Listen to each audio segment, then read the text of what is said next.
Now we need to understand the Terraform architecture, the important Terraform commands which we run often. To start with, in order to write the script in Terraform, we use one specific language as we have discussed, which is HCL, HashiCorp Configuration Language. This is what we use in order to write our scripts.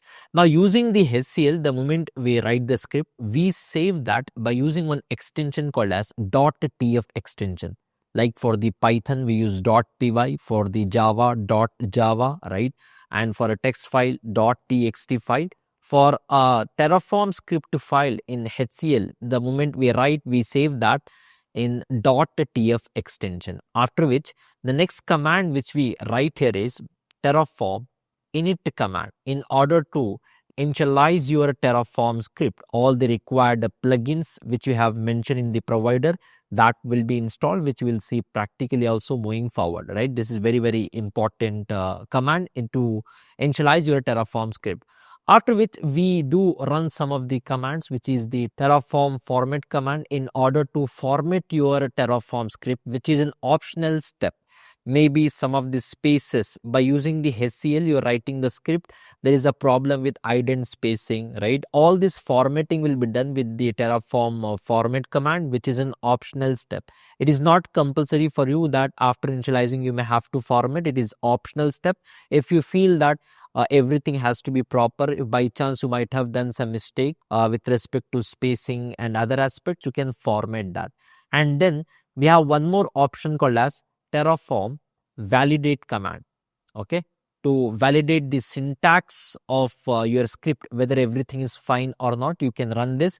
This is also an optional step, but highly recommended. After we initialize, we run the Terraform format and Terraform validate to make sure that everything is fine, the syntax and all the things we have written in our Terraform is fine. And then before we actually apply this, before we make Terraform to create resources on the cloud, we also run one more command called as Terraform plan, which will create the execution plan, that what resources will be created, what resources will be destroyed, or what resources will be changed, all which is going to be applied. It will give you the plan, execution plan, that these are the things which are going to happen the moment you run this Terraform script. What will happen before that actually happens, it will just give you the execution plan, that these are the things going to happen if you execute this. And once you are okay with the plan, the moment you see the execution plan, that if I run these all the changes, these all the resources which will be created on the cloud, then you can use one command called as Terraform apply. Terraform apply is the actual command which will execute your Terraform script, or you can say which is responsible to create the resources on your cloud, right? Whatever may be here in your Terraform script, you have asked to create a S3 bucket, right? And the moment you say Terraform apply, it will definitely create a S3 bucket on your AWS cloud, right? So this is the actual final step wherein the resources which you want to create after you apply, that will be created. The resources which you want to create using the Terraform, the moment you say Terraform apply, the changes will be applied and the resources on your cloud will be created. Now whatever resources you have created using the Terraform, if you want to delete that, right, if you want to destroy that resources, then we use one more command called as Terraform destroy.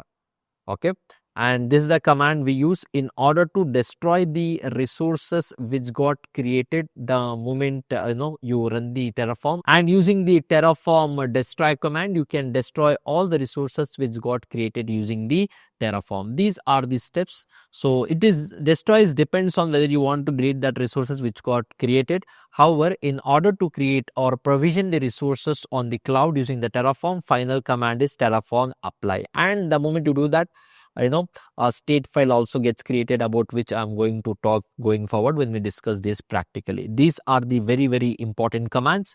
Format command, validate command, they are optional. The moment you save this, you can initialize, you can create the execution plan. This is very important step. You cannot miss this. After which you can just write the Terraform applied. You can just hit this command and all your resources will be created. These are the commands which we are going to execute. So just to summarize here, we use, whenever we write a script using the Terraform, we save that using the .tf extension. Then we have to initialize it by using, Terraform init, which will, install all the required plugins which you have mentioned in the provider, and it will basically initialize your Terraform script. Then we can format that and validate and check for the syntax and if everything is fine, and then you have to go for the execution plan by executing Terraform plan.